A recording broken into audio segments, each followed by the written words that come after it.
Bavandimwe nkunda, Yesu Kristo akuzwe. Icyumweru cyiza, murakaza neza nanone kuri iyi gahunda Imana ikomeje kuduha kugira ngo dusangire ijambo ryayo. Twageze ku cyumweru cya 26 mu byumweru bisanzwe by'umwaka wa liturujia, umwaka A. Kuri iki cyumweru rero, ivanjiri uyu munsi iratugezaho ukuri kwa Yesu, ukuri kudutungura.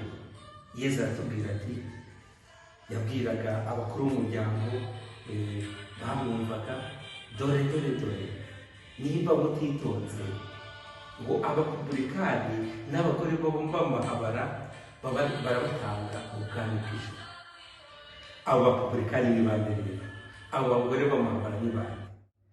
Abo bose ni ba bandi twese twagiye tugashyira ahantu mu kaguni, tukagenda tukaba uriyameza atya, uriyameze kuriya, hanyuma twebwe tukibagirwa ko turi mu rugendo. Yesu aratubwira ko twese tugomba kwitonda, twese tugomba kwibuka ko urugendo tururimo.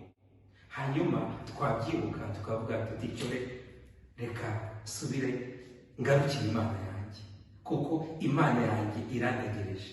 Imana yanjye imfitiye byinshi byo kumpa no kumbwira, ntabwo ngomba kwijya kure. Twigenda rero ngo tujye gucira imanza abandi, kuko ntabwo tuzi ibanga ryabo n'Imana aho riherereye. Kuko turabizi neza, buri wese muri twe afitanye ibanga n'Imana, kandi Yesu Kristo ubwe yafashe iryo banga aribika kure y'amaso y'abantu, aribika kure y'indorerezi, aribika kure y'abantu wagira ngo bashinzwe gucira imanza abandi. Twice imanza rero, ahubwo tugerageze dukore ibishoboka byose kugira ngo umubano wacu n'Imana wongere wisukure, umubano wacu n'Imana wongere ugire akantu wiyumvemo akanyabugabo. Buri wese arebe uko uwo mubano umeze. Hanyuma duhereye ku ivanjiri ya none, buri wese agerageze yibuke yuko hagati ye na Yesu Kristo harimo ibanga rikomeye, ibanga abandi badapfa gutahura, kereka iyo nyine nyir'ubwite abyivugiye. Kandi ni ibanga ryiza, ni ibanga ry'amahoro, ibanga ry'urukundo, ibanga ry'amizero ashyitse, ibanga ry'amahoro. Tugerageze rero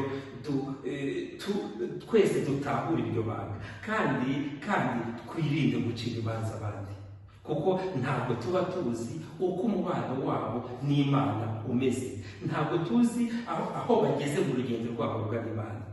Kuko iyo duta igihe turebuza abandi tubacira imanza, twebwe usanga twabuze igihe cyo kwitekerezaho no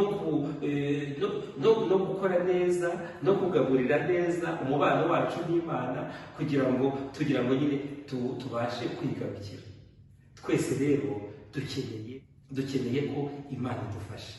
Twese turi abanyabyaha, ariko abanyabyaha bemera kugarukira Imana. Tukamera nka wa mwana Yesu yatubwiye muri iyi vanjiri, aho akabanza akavuga ngo oya, ariko akaza kubitekerezaho akavuga ati, ngomba gukora ugushaka kwa Data.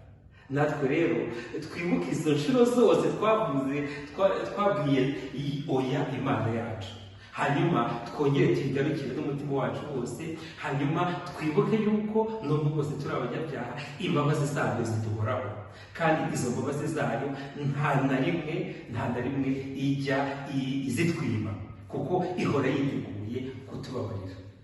Twinjirira muri izo mbabazi, kandi twirinde gutunga urutoki abandi.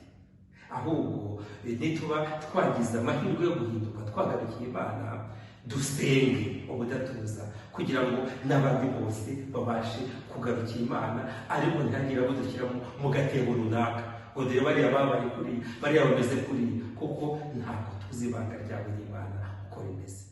Dukomeze dufatanye kandi tugendane, duhurire kuri gahunda yo kuzirikana ijambo ry'Imana. Uyu munsi ni ivanjiri uko yanditswe na Matayo ku mutwe wa 21 kuva ku murongo wa 28 kugeza ku kwa 32.